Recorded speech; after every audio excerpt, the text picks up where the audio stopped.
Hello, I'm Dave. And I'm Rob. And welcome to episode 8 of The List Makers, where today's topic is Top 5 Villains. The List Makers is a monthly mini podcast from the Doctor Who show. We take a top 5 topic, we create some lists, because fandom, we love to create lists, don't we, Rob? Always. Since fandom was created, we've made lists. That's right, we're going to have some fun. We'll make our list without interruption and then compare and discuss our topics. Yes. This is our 8th episode.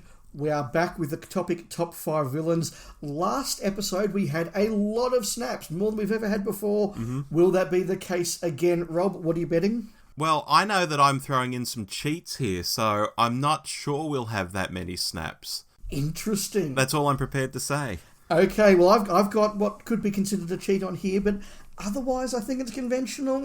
Okay. We'll find out. It is now time to make our lists. It is my turn to go first. On my list of top 5 villains. In number 5, look, I had to have a Hartnell historical villain in there because those are some of my favourite stories. And I've gone with Totoxel from the Aztecs. This guy is not a comic book villain. He's not a sci-fi villain. He's not trying to take over the universe because he wants to take over the universe. This is a guy who sacrifices humans because that's his day job. And he loves it. You know, he's a genuinely unpleasant guy. He's a butcher. He's so well performed, just so well performed. Wonderful Shakespearean style script. Yeah. And you know what? He's a villain who actually wins. Yeah. Because although the Doctor and his companions get away at the end, it's Totoxel who wins the day. He sacrifices the perfect victim. He's got complete control over that empire right there and then. He's banished Ortlock out into the wilderness. This guy's won. Yeah. And it's not many Doctor Who villains that can say that. So he's my number 5. True, yeah. Number 4, I like a charming, well-written, well-acted villain.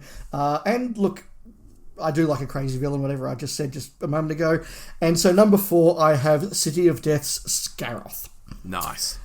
Look, so well portrayed, so well written. A villain who is as comfortable destroying the world as he is ordering a nice French meal from his butler.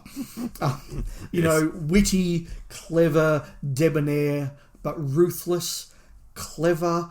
He actually, again, almost outwits the Doctor. If it wasn't for Duggan there giving him a good thump at the end, you know, the Doctor can't reason with him. The Doctor wasn't able to stop him. He almost did it, and it's just because Duggan was there to give him a good slap and good punch that he almost got his way. Plus, of course, Scaroth is not just the Count Scarlione, but he's also Captain Tancredi, which is another spin on the character. It's just so much good stuff going on. Yeah. Number 3, I'm cheating a little bit because I'm going to have both of Kevin Stoney's characters, Tobias Vaughan from The Invasion and Magic Mavik Chen from The Dalek Invasion of Earth. I couldn't split these two, so I want to have them both on the list. Very, very much in both cases because of Kevin Stoney's performance. Vaughan, classic, crazy guy, but so calm, except for the moments when he absolutely loses it, and that contrast before the Packer, don't worry, we're okay, and then just when he realises the Doctor has outwitted him, find him, Packer, find him! Like, the complete contrast is wonderful. I love that. Yeah. Then he goes to pieces, and Mavik Chen, just watching a guy genuinely want to take over the universe, think he can outwit the Daleks, goes slowly crazier and crazier over the whole thing. 2 wonderful villains there. My number 2 Doctor Who villain, Rob. Yes. I've gone for Jonathan Powell, head of the drama series and serials at the BBC Television. Because if ever there was a threat to the Doctor, it is surely got to be Jonathan Powell. Yes. Now, Michael Grade had his part in cancelling Who, but you know what? This is a guy who was making some pretty reasonable assessments about where the show was at the time, and you can't really blame him. But Jonathan Powell wanted to get Doctor Who off the air because he just hated Doctor Who, and in particular, he personally hated John Nathan Turner. He has said on the record, in an interview he knew he would be quoted, about John Nathan Turner, honestly, I just wanted him to off or die, really. You know, that to me are the words of a genuine villain. He almost acts Doctor Who completely. He would have if he could have. This guy is evil. This guy is an enemy of the Doctor. He is number 2 on my list. Okay. Not a snap I'm predicting, but we'll see. No. No, I'm giving it away. Number one, I am going for a villain who is extremely powerful, but so well performed, and that is Sutekh the Destroyer. Yeah. Where he treads, he leaves nothing but dust and darkness. That is his good.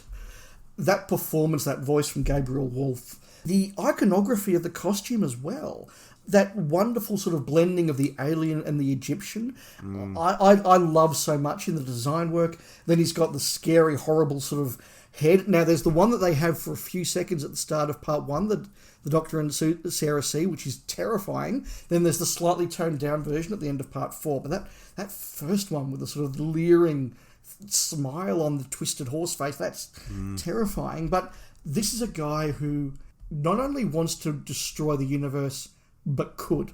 Yes. And that is very, very scary. He actually gets moments of power and authority over the Doctor. The "abase yourself, you grovelling insect" speech is one many fans could quote.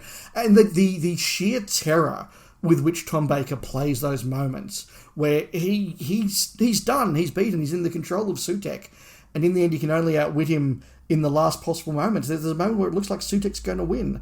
And look, that scene where they travel through to a parallel Earth and see the Earth that Sutekh would leave is a very powerful moment, but just so well performed. Great villain from a classic era. That is my list. Rob, what did you make of that? Oh, no snaps. No snaps. Last week was an aberration. Okay. No snaps at all. And up front, I want to say I've done something you've clearly done. I made a list without Daleks or Cybermen because I didn't see them as villains. Yes, I think they're monsters. Yes, exactly. So I'm glad we've both gone down that path because it takes away 2 of your 5 picks if you're throwing in Daleks and Cybermen. It does, and I also left another obvious choice off there for a similar reason, but we'll discuss that because I'll see if you brought it up. But I still have one trick up my sleeve, and we'll get to that at number 1. Well, time for you to make your list. Yes, at number 5, I'm throwing in the Dream Lord from Amy's Choice. Nice. This guy is just ruthless. He just knows all the buttons to press, obviously, and just shreds through the characters, including the Doctor. And I think if he came back, if he was to come back in another story, would he be pressing on the same insecurities for the Doctor, or were those specific to the 11th Doctor? I'm not entirely sure. I mean, the Dream Lord could look completely different, be pressing on different insecurities. There's replayability with this character, I think. I'm not saying we're going to get it, but I find him very interesting. I like that, yes. In at number 4, Shara's Jack. Oh. This leather-clad, once comely, perverted Phantom of the Opera type. I mean, my God, what a great character. He's certainly a one-off sort of villain. He's not going to be making a comeback. But wow. Just wow. Love him. Just great. Number 3, the Celestial Toymaker. Ooh, I love these fantasy characters that sort of sit outside time and are eternal and have powers and they're just bored. I guess they're like, speaking of Eternals, they're like the Eternals in Enlightenment in some ways. And in more recent Doctor Who adventures, we've had similar too. I'm trying to think of that episode where they played a cartoon in the middle of it to explain how these Eternals, one took over one planet, one took over the other. Can you think of the story I'm remembering? It's a Jodie story. It's not Can You Hear Me? It's... No. Oh, look, it doesn't matter. But it's the one with the thumbs dude. Yes, exactly. But just the concept of eternal type characters I really like. And this guy in his robes playing these games, I think it's just great. In at number 2, the Great Intelligence. Something just amorphous that can take over dead bodies or control things. That's like a world of possibilities. I'm surprised it hasn't been used more in Doctor Who, to be honest. I was so pleased when it came back in the Smith era. But I think you could do more with it because it can do so much. Maybe that's what flummoxes writers. They think, oh, what can I do? It's anything, really. And I don't know whether that confuses people as to how you use it. I don't know. And in at number 1, this is my cheat. I'm just calling this Other Time Lords. So, throw in the Master, the Rani, the Monk, Omega, the Valeyard, anyone you can think of. Because to me, I've spoken about this before, I don't know which episode it was. It's the whole James Bond 006, 007 thing. When a 00 agent is up against another 00 agent, I think that's very effective. And when the Doctor's up against one of his own people, I think it's not always portrayed so well in the scripts, but I think it can be ratcheted up, that they're playing at a much higher level, perhaps, than some Doctor-villain confrontations. And I love it when that sort of thing happens. So for me, it's other Time Lords. Well, that's a cheat we will have to explore, because I can see what you did there. Look, I get it. I totally get it. Let me say straight out, obviously it's interesting we had no snaps, but that shows the good variety we had to pick from, and we've both got some really good picks there. I elected not to have the Master on the list, although he's an obvious pick, because partly I just thought it was unfair, partly because, are you picking the Master from Mind of Evil and Deadly Assassin and Survival, or are you picking the Master from Time Flight and Mark of the Rani? He's such a varied villain, and his best he's so good, but at his weakest he can be kind of embarrassing and badly used. And the modern series has had great Master stories, and it's also had him bouncing around with cartoon lightning. Yeah, I guess I think of these things conceptually, like when I spoke of the Great Intelligence. Conceptually, I think it's a great thing, even if it might not have always been used well. In, what was it, The Snowman for Matt Smith? I don't think that's a great episode, but I think it's a concept that I like very much, and the Master is a concept I like very much, and the Rani is a concept I like very much, and I'm so surprised they've never really brought the Rani back. It's always the rumour, this season it's going to be the Rani. Well, why not? I think it's a no-brainer. We people say, we've made the Master a woman. Isn't that great? We've got this strong woman character. Yeah, but we always had a strong woman female Time Lord character. We invented it 35 years ago. I'm surprised it's never been picked up on. Can I confess something, Rob? Sure. I'm not really a fan of the Rani. Really? Yeah. So, look, to take those couple of points, why haven't they brought her back? I agree the premise works really well. The idea of a villain who is amoral rather than immoral is a really interesting idea, and one that suits New Who very well. I'm going to pick that up in a moment as well.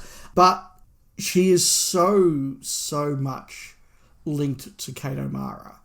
I think it would be very hard to do separately. In the same way that, look, I know that Big Finish has recast the Meddling Monk, but to me the Meddling Monk is Peter Butterworth. And I can't separate them. So I don't really want them to come back in that sense, but I like the concept of the Rani, but I just don't think Kate O'Mara plays in a way that appeals to me. And it's the same thing that Michelle Gomez's portrayal of Missy doesn't work for me. It's just a little bit too camp, a little bit too arch. And look, Kate O'Mara has got two very weak stories, in my view, to showcase her talent, so maybe I'm not being fair, but she wouldn't be there. But one Time Lord that almost made my list, along with his colleague, is the War Chief.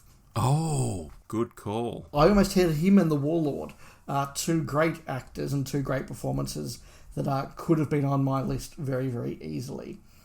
I mentioned there a moment ago how I thought the Rani would work very well as a modern villain, and that's because when I went through the list again, I tried not to be too classic-centric and ended up being entirely classic-centric because I couldn't knock any of these people out, and I couldn't find a villain in the new series that really worked. And I think it's because the new series doesn't do villains in quite the same way.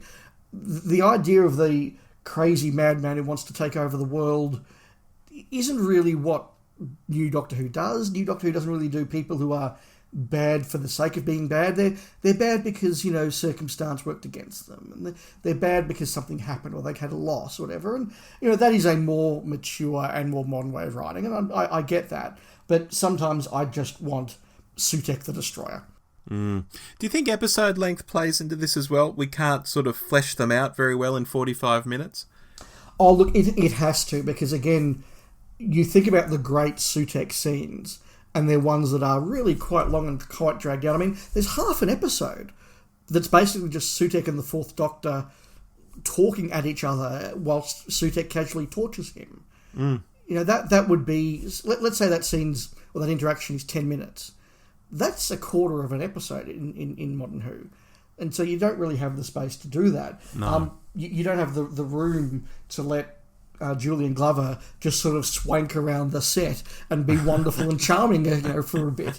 It's not quite as easy, except for when you have more confined stories like Amy's Choice, where there isn't a lot of plot per se to get through. So you do get the Dream Lord, as you rightfully picked. It's a great pick. You do get the Dream Lord just being bad and actually engaging, and you see some character there. Oh, massively. I did find it, like you, hard to pick stuff from New Who, but when I hit on him, I thought, yeah, I can't not have him. That's a really interesting character. Yeah, no, I'm really glad you did. And listeners, please, if you think we've missed some really obvious picks from the new series, please do let us know. We'd love to have that feedback. Dave, you got excited when I brought up the leather-clad pervert, Sharaz Jek. What made you excited there? Look, he's just so horrible. Yeah.